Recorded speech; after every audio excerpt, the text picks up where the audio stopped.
Personally, my LHON journey, I'm an LHON mom. The oldest of my 3 kids was affected about 5.5 years ago at the age of 19. We struggled to get a diagnosis. We had months of very deep emotional pain. I felt like I was racing to stay one step ahead of his needs, medically, emotionally, practically, education, financial, assistive technology, sports. I was racing to figure out what did he need in each of these areas. And as I captured this information, my friends all said, Lissa, you should write a book. And I decided that books cost money, and the world of LHON was very fluid, and so I decided instead I should write a website, because that would be free for people to access and easier for me to update, because I felt I was going to be learning day by day. So I created LHON.org, and there I posted all the information that I'd learned and wished I'd known when Jeremy was affected and I felt like I was drowning and alone. I tried to include various points of view. I had read, there was a Yahoo group, there still is, and at the time my son was affected, it was the only place in town that I could find where there was information about, from people who had family members affected by LHON. And Jim Leader, would you stand up?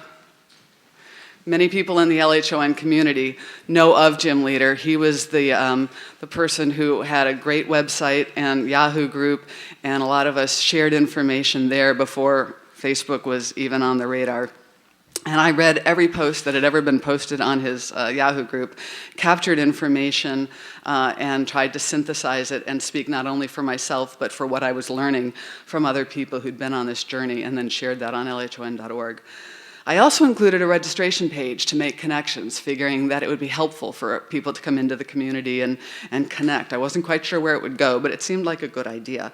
When I first set up the registration page, I would connect with somebody from New Hampshire, and I'd go, oh, I know somebody in Pennsylvania, you can connect. Now I can connect with somebody from Pennsylvania and introduce them to 10 people. Do you want to meet, someone young, old, male, female? And there's just so many people in the community now that the connections are getting tighter and tighter, which is really great. Not only am I an LHON mom, I'm also an LHON carrier kids mom, which has different implications on life. I have a son who was 14 when his brother suddenly lost his vision. He's now a freshman in college, and as we all know, that means he's also carrying the LHON mutation. He's at risk of sudden vision loss, and being a mother to a son like that, it has certain issues. I have a daughter. She was 17 at the time. She's graduating from college next week, but her first question, when we figured out that what caused Jeremy's vision loss was LHON, she's like, Mommy, does that mean I can never have kids? And I think that's a question a lot of us in the room have thought about, wondered, and we've had to, address that, and those issues will come up in conversation today. How does each individual answer that question, and what are the scientific and medical issues that inform that choice and the personal choices? And I'm glad I wasn't the first one to have my phone go off. We'll let someone else take that, and we can all turn ours off. It's good to have a reminder. I'm also an LHON 11778 carrier.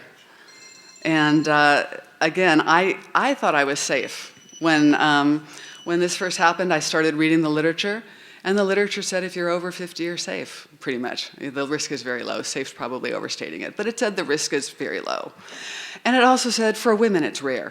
Okay, well, I was over 50, I was a woman, I figured I'm fine.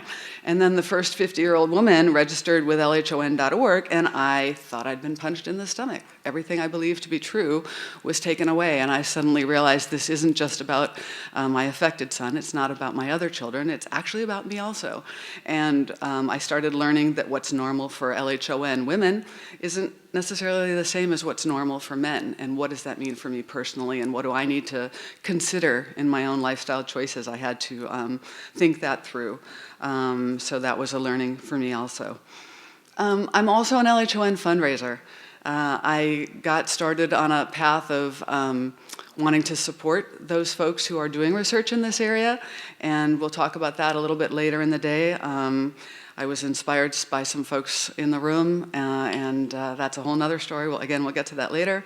I also consider myself an LHON ambassador. I think we've all gotten to that point where people say, you know, why can't you see, or why can't your loved one see? Well, it's LHON. What's that?